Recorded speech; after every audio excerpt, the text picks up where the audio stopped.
With this paper, I wanted to make two major points. The first point I wanted to make, and after spending many years working with researchers at the National Institutes of Health, was that Latinos are a very diverse group. And I've always been frustrated by reading research papers where they treat Latinos or Hispanics as one large group and think that if they compare Hispanics to blacks or whites, that they're saying something meaningful. And I've been arguing for a long time that we need to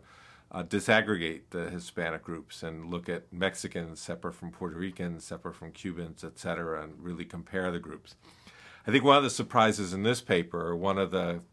realizations in this paper, was even breaking down to the level of Mexican Americans or Puerto Ricans isn't sufficient, that there's such diversity within those groups that it was important to look at that diversity as well.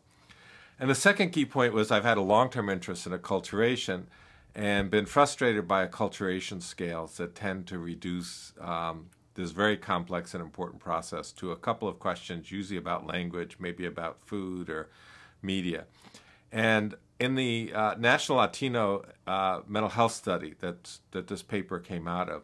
it was actually the National Latino and Asian American study, but I worked on the Latino side. We wanted to take a different approach and really look at what are all the different indicators of this process of culture change and try and figure out which indicators were most important, and also some things like language or identity might be more important for some mental health issues than other ones.